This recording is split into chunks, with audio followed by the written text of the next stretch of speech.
Halo teman-teman, selamat datang ya di channel YouTube saya. Jumpa lagi dengan saya tetap di channel Yulili. Kali ini saya akan membahas tentang surat notis. Jadi yang banyak dipertanyakan yaitu tentang bagaimana cara membuat surat notis. Surat notis itu adalah surat pengunduran diri dengan 1 bulan pemberitahuan ke majikan. Nah, ini adalah contoh surat notis yang diberikan ke majikan Hong Kong, kayak gitu ya. Ini khusus bagi teman-teman yang bekerja di Hong Kong. Jadi surat notis itu bisa didapat di mana? Biasanya pertanyaannya seperti itu. Jadi sebenarnya surat notis itu adalah kita sebagai pekerja itu mengundurkan diri kepada majikan. Jadi kita yang membuat, kayak gitu ya. Jadi nggak ada draftnya, nggak ada filenya, nggak ada download di mana, kayak gitu. Dan ngambilnya di mana itu sebenarnya nggak ada, kayak gitu. Cuman kadang itu ada agent itu juga menyiapkan untuk surat notis atau surat pengunduran diri, kayak gitu. Nah, saya akan memberikan salah satu contoh yaitu surat pengunduran diri. Terus apa sih bedanya notis sama break kontrak? Jadi notis sama break kontrak itu apa? Sebenarnya sama aja. Notis itu surat pengunduran diri, break kontrak itu juga pemutusan kontrak, kayak gitu. Jadi nggak ada bedanya. Kalau terminate itu sama aja, pemutusan kontrak, kayak gitu ya. Jadi sama aja. Terus habis itu banyak sekali teman-teman itu yang mungkin nggak mau repot ngomong sama majikan, langsung aja nulis surat notis, terus langsung dikirim ke imigrasi. Apakah boleh kayak gitu? Yang namanya notis itu kita ngasih tahu ke majikan. Jadi majikan mau nerima atau tidak itu terserah. Apa kata nanti? Intinya kita serahkan dulu pengajuan bahwa kita mau mengundurkan diri dengan surat pemberitahuan 1 bulan sebelum kita keluar. Jadi jangan kita belum ngasih tahu ke majikan, terus langsung aja surat itu dikasih ke imigrasi. Itu namanya bukan notis. Masa notisnya ke imigrasi? Imigrasi itu yang memberi informasi bahwa pemutusan kontrak Anda akan berakhir tanggal berapa. Tapi diketahui oleh kedua belah pihak. Ya, diketahui oleh kedua belah pihak. Jadi antara pekerja dan majikan. Kayak gitu. Jadi formnya sudah ada di sini. Contohnya itu boleh ditulis tangan, atau teman-teman boleh minta ke agennya, atau teman-teman itu bisa, bolehlah nanti komen-komen di channel YouTube saya. Mana tahu saya bisa ngirim contohnya, kayak gitu. Yang penting intinya kita mengundurkan diri ke majikan. Alasannya apa? Itu terserah. Itu kan beda-beda pasti alasannya, kayak gitu ya. Nah, selepas kita mengundurkan diri, antara majikan mau nerima atau tidak, itu urusan belakang. Yang penting teman-teman sudah melalui proses yaitu ingin mengundurkan diri dengan cara break kontrak atau notice, 1 month notice, surat pemberitahuan, kayak gitu ya. Nah, jangan lupa surat pemberitahuan itu kita pasti kasih ke majikan 2 lembar. Harusnya majikan itu ada tanda tangan bahwa menyetujui kalau kita mau keluar bulan depan, kayak gitu ya. Kalau memang majikan nggak menyetujui, kita bisa minta tolong ke agen, kasih tahu ke majikan aku udah ngasih notis, kayak gitu. Intinya kita sudah ada record untuk ngasih tahu pihak ketiga, agen, kayak gitu. Kalau seandainya teman-teman benar kepingin keluar, ya nggak apa-apa, yang penting majikan tahu. Terus teman-teman mau ngirim langsung ke imigrasi, nggak ada masalah. Yang penting majikannya sudah tahu kalau teman-teman itu mau notis, kayak gitu ya. Nah, selepas notis kita kerja 1 bulan. Bulan berikutnya last day ya, hari terakhir kerja. Kita kerja mungkin yang namanya kita notis dan nggak finish, itu ada yang 6 bulan, ada yang setahun, ada yang 9 bulan, kayak gitu ya. Berapapun kita bekerja, kalau kita sudah ada visa, jadi kita masih tetap wajib untuk mendapatkan tiket pulang ke Indonesia 1 jalan ya, tiket pulang ke Indonesia. Untuk uang itu tidak wajib. Itu hanya negosiasi antara majikan dan kita, kayak gitu ya. Jadi kalau majikan mau ngasih uang, ya nggih monggo. Tapi kalau majikan nggak mau ngasih uang, tapi maunya ngasih tiket, ya kita harus nerima. Karena niat kita kan putus kontrak dan mau pulang ke Indonesia. Kalaupun teman-teman nggak mau pulang, teman-teman masih ingin cari job yang lain atau mungkin ke Makau kayak gitu ya, yaitu keputusan teman-teman sendiri. Tiketnya mau dihangusin atau mau diundur, nggih monggo kayak gitu ya. Terus teman-teman juga akan berhak untuk mendapatkan uang selama teman-teman bekerja. Contoh, biasanya kan teman-teman gajian setiap tanggal 1. Terus habis itu tanggal 1 teman-teman ngasih notis, bulan depannya tanggal 1 teman-teman telasti. Jadi dalam 1 bulan bekerja itu teman-teman tetap mendapatkan gaji selama teman-teman bekerja kayak gitu. Nah, terus teman-teman juga tetap wajib untuk mendapatkan uang cuti tahunan, tergantung. Kalau kontrak pertama itu kan finish kontrak otomatis 14 hari. Tinggal kita hitung aja, kita kerja berapa lama. Kayak gitu ya. Terus selanjutnya uang transport 100 itu wajib. Nah, jadi yang harus diperhatikan di sini ya, teman-teman semuanya. Teman-teman harus mendapatkan hitung-hitungan. Ini wajib. Jadi di sini teman-teman harus tanda tangan juga.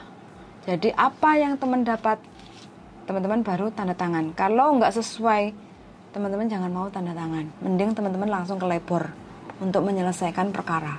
Daripada tanya sana sini itu tidak akan menyelesaikan masalah. Kayak gitu ya. Terus berikutnya di sini adalah surat pemutusan kontrak. Jadi kapan teman-teman itu last day. Jadi tanggal berapa teman-teman itu last day. Jadi 2 lembar ini kalau teman-teman sudah keluar dari majikan, sebelum keluar dari majikan, pastikan urusannya sudah beres, clear dulu ya. Jangan teman-teman keluar habis itu, loh aku gak entuk tiket, loh aku kok nggak dapat apa-apa keluar dari majikan, kok ngaplo ini dan itu. Jangan seperti itu. Pokoknya selesaikan dulu sebelum teman-teman mengakhiri keluar dari rumah majikan kayak gitu. Terus karena posisinya teman-teman sekarang ini kan niatnya ngebreak atau notice atau putus kontrak, pastikan barang yang kita keluarkan itu harus minta pihak ketiga untuk ngecek. Jadi ada saksinya. Jadi teman-teman minta izin sama majikan. Ini aku mau keluar, tolong cek barang saya. Kayak gitu ya. Jadi waktu teman-teman ngomong kayak gitu, paling tidak kalaupun nggak ada pihak ketiga, agent atau siapapun, boleh panggil polisi. Kalau memang nggak mau terlalu ribet manggil polisi, pastikan ada rekod handphonenya itu ada rekamannya. Takutnya apa? Takutnya teman-teman dituduh mencuri kalau teman-teman tidak ngasih tahu majikan bahwa teman-teman mau bawa keluar barang-barang yang ada di dalam rumah, walaupun itu punya teman-teman semua. Karena teman-teman keluar dari rumah majikan, ya pastikan teman-teman itu ngomong ke majikan, ini aku mau keluar, tolong cek lagi barang saya, geledah lagi barang saya, apakah clear, tidak ada yang ke bawah barang kamu, kalau nggak ada aku keluar. Begitu. Jadi biar kita itu tidak ada cacat rekod kayak gitu ya. Terus yang terakhir, pastikan teman-teman selepas keluar dari rumah majikan, teman-teman itu waktunya cuma 14 hari bisa tinggal di Hong Kong ya. Selepas keluar dari majikan dihitung ya. Ingat, makanya ini penting juga. Kapan kita keluar, jangan sampai kita overstay. Kalau kita overstay yang repot siapa? Kita sendiri. Jadi nanti kalau kita masih kepingin cari rezeki di Hong Kong, pastikan teman-teman itu harus perhatikan izin tinggalnya. Jangan sampai overstay, itu saran saya. Tapi kalau teman-teman sudah gelap, nggak kepingin diatur, pengen bebas, ya nggih monggo, itu semua keputusan ada di teman-teman semuanya kayak gitu ya. Jadi ini adalah info aja bagi teman-teman yang kepingin notice. Terus banyak lagi yang tanya, saya kepingin saya beri kontrak, saya putus kontrak, saya terminate, saya masih kepingin di Hong Kong cari kerja, apakah bisa ganti majikan nunggu di Hong Kong? Sekarang sudah tidak bisa lagi ya teman-teman. Jadi siapapun teman-teman yang putus kontrak, terkecuali finish, terkecuali nenek atau yang dijaga meninggal, terkecuali majikannya pindah negara, sudah tidak tinggal di Hong Kong lagi. Terus yang terakhir karena majikan kena PHK atau masalah keuangan atau financial problem, jadi teman-teman tidak bisa untuk nunggu visa di Hong Kong kalau mau ganti majikan. Jadi mau nggak mau teman-teman harus legowo pulang ke Indonesia untuk nunggu visa kayak gitu. Estimasi visa itu berapa lama? Estimasi ini perkiraan normal kalau teman-teman tidak ada cacat kriminal atau tidak ada cacat rekod atau tidak ada cacat buruk dari majikan-majikan yang sebelumnya, normal sebenarnya 6 minggu. 1,5 bulan teman-teman itu sudah bisa visa turun. 1,5 bulan itu dihitung dari masuk ke imigrasi, tidak dihitung dari tanda tangan kontrak. Jadi kita tanda tangan kontrak, otomatis teman-teman kan pasti tahu ya, kontraknya dimasukkan dulu ke KJRI. Dan KJRI itu taruhlah perlu waktu seminggu ke 2 minggu kayak gitu.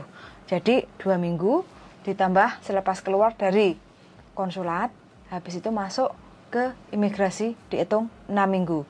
Jadi 6 minggu ditambah 2 minggu, taruhlah 8 minggu, total 2 bulan.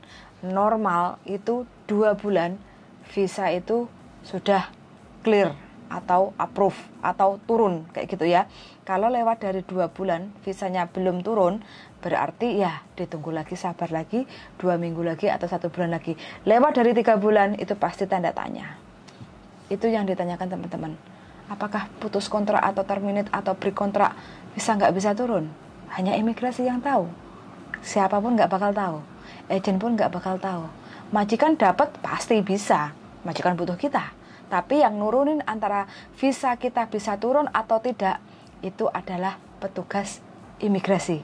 Sekali lagi, kita bukan dukun yang bisa melihat visanya bisa turun atau tidak. Jadi bagi teman-teman yang mungkin sudah tanya di channel YouTube saya, kenapa ya kok visanya nggak turun-turun?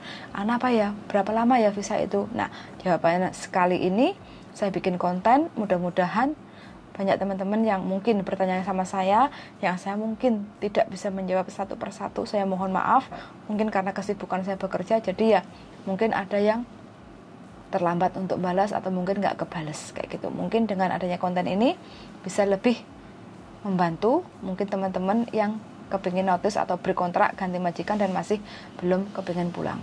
Sekarang Makau buka, banyak teman-teman yang geser ke Makau, monggo, nggak ada masalah. Teman-teman mau kemanapun, monggo, nggak ada masalah. Tapi yang namanya bekerja, kita di mana tempatnya itu semua sama. Tergantung kitanya mau kemana, senengnya di bidang apa, monggo. Kayak gitu aja sih. Bagi teman-teman yang masih kurang jelas atau ingin tanya-tanya seputar putus kontrak atau seputar notice atau yang lainnya, monggo. Atau mungkin teman-teman ada yang request mungkin dibahas tentang apa, monggo, kayak gitu. Bujuku, ada penambahan? Ada penambahan? Pas. Pas? Pas. Ada pertanyaan? Tidak ada. Tidak ada? Tidak ada. Oke. Tidak selalu. Oke. Nah, gitu aja ya. Nah, malam hari sebelum tidur saya sempatkan untuk bikin konten ini. Mudah-mudahan bisa membantu pemikiran teman-teman semua. Yang penting niat engson aja teman-teman ya. Niat engson nyambut gawe. 2 tahun itu cepet. Walaupun kita diomeli majikan, walau kita kadang dikasih makan nggak cukup, kadang dikasih makan sisa-sisa, terima aja dengan ikhlas. Pasti suatu saat kita akan diganti yang lebih dari hari ini kayak gitu. Jadi nikmati aja. Kalau memang kita dikasih makan yang kurang, ya mbuh piye carane lah. Kita lebih baik beli tahu tempe kan murah toh, $10 dapet toh. Nah, kasih sambal wes enak. Enaknya pakai banget daripada yang mahal-mahal. Kayak gitu aja udah enak. Pokoknya dinikmati aja. Mbuh piye carane niat ingsun finish kontrak. Kalau kita sudah finish kontrak dan menanamkan dalam diri kita, pokoknya kudu finish, kita pasti finish. Pokoknya uang kudu ngumpul, target berapa, bismillah, insya Allah bisa. Kayak gitu ya teman-teman. Suwun sangat, semoga bermanfaat dan terima kasih sudah mendengarkan. See you the next video. Bye bye.